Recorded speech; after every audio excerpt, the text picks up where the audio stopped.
Hey, this is the World Advice Channel 2. What I want to talk about today is the topic of why pacifism sucks. So for this video, I'm going to explain in a simple and straightforward way the topic of why that ideology sucks in a simple and straightforward way so anyone can understand it. So now that I mentioned that, let's get started.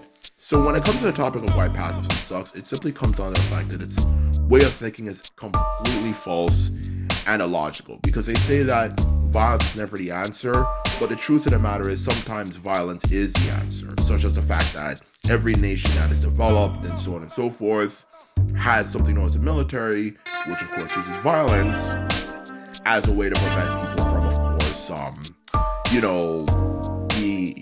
being tempted to attack them. Whether it could be Canada, America, European nations, whatever. To be quite blunt and honest with you, having a military is a disincentive, or in other words, if you're not familiar with what that word means, it's something that discourages people from wanting to, of course, invade their nation, because they realize if they invade, they're gonna get a real ass whooping, because they have literally not just some of the best trained people in the face of the planet, they also have a lot of gear and machinery and weapons that the other side does not have. So in truth, to be quite blunt and honest with you, to say that they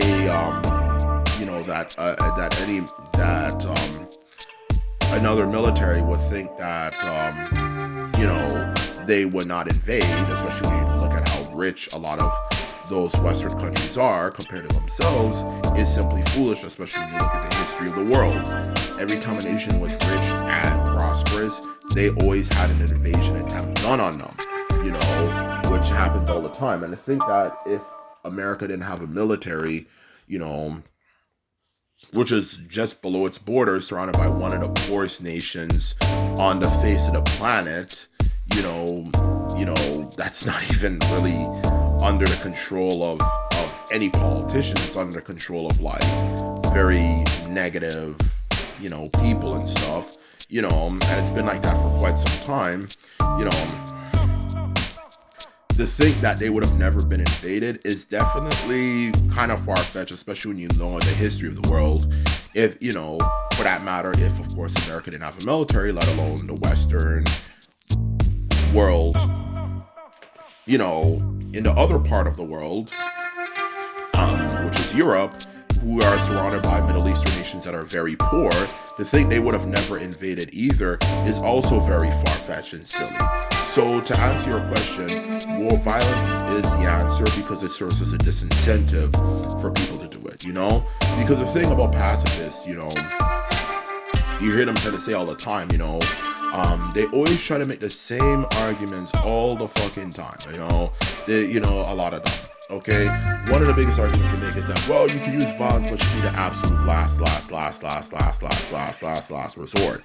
But the truth of the matter is, like any ideology or any group of people, you have to verify exactly what you fucking mean. And this is the reason why ideologies, specifically grassroots movements and stuff, to be honest with you, always tend to usually fail. And have a lot of issues, okay? Because what exactly is your stance on something, okay? Like, what exactly do you truly stand for? We've seen this numerous times throughout history, okay?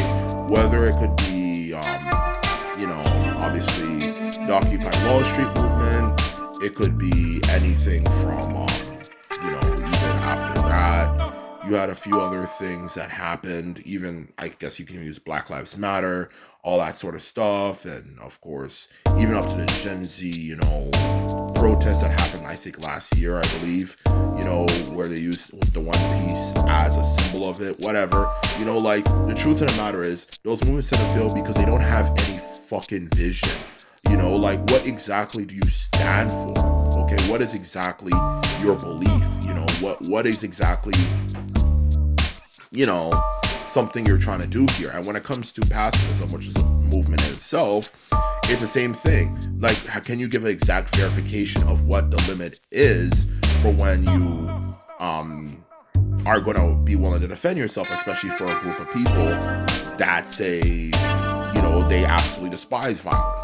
What exactly is it? Is it, do we wait until till a few people die of our nation or this and that, or like, do we wait as long as soon I hear a threat? And that's exactly what I'm trying to say. They haven't specified it, which makes it stupid, because not only does it make it less likely that, of course, you obviously know shit, or if a situation were to happen, like a military invasion were to happen, you'd have people who know what the fuck to do. You would also, of course, know shit, just to add to that as well, to be quite blunt and honest with you, which should come as no surprise to anybody, to speak honest truth, just to add to that, on top of that, to put it bluntly, to be quite blunt and honest with you, okay, another thing you want to obviously, of course, add to that is that when you have an ideology of people that pretty much are obsessed with just saying violence is never the answer, violence is the answer, yada yada yada yada yada, it just makes it even worse, because you're gonna have people who are as unmotivated to have any form of violence whatsoever, to, of course, defend their nation and so on and so forth, or just defend anything for that matter, okay? Which will make it worse if a situation were to pop off, okay? So that's the simple answer to that question, that whole idea of like, well, we can say, you can only use it as a last resort, but what exactly do you fucking mean? You already, on one hand, haven't specified what it is, and you also are part of an ideology that despises it as much as possible, which makes it less likely you're gonna have someone who, if a situation were to happen, they would even like fucking know what to do. And that's the honest truth of the matter. That's why pacifism is so fucking stupid.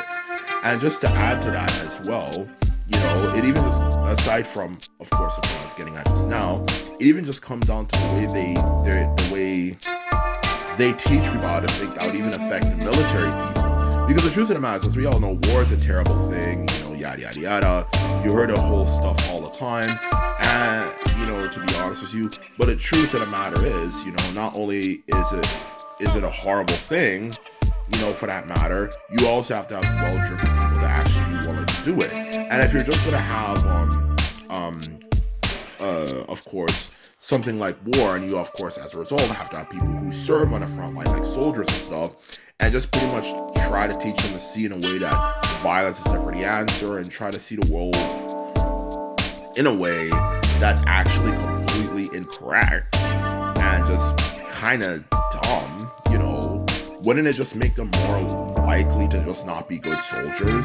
Because if you always try to teach people violence is wrong, it's never justifiable and this and that, and just try to have a mindset that violence, is as bad as possible, to kill people is wrong no matter what, think about their relatives and stuff, wouldn't it just make them less likely to be motivated to fight? Because one of the biggest things that's a motivator for people to fight is obviously being able to kill as many people of their opponent's side as possible to achieve their goal. But if you're going to teach them to think in that way, violence is never the answer, it just makes it more likely they're just going to get depressed and say, oh my god, why'd I kill so many people, and so on and so forth, and stuff. And they might say, oh my gosh, I completed a mission.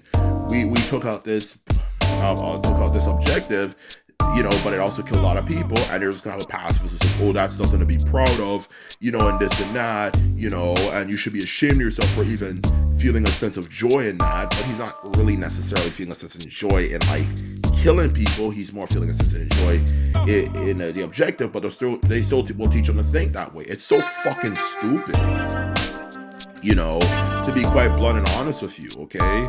And that's exactly what I'm trying to get across here, to be honest with you, okay?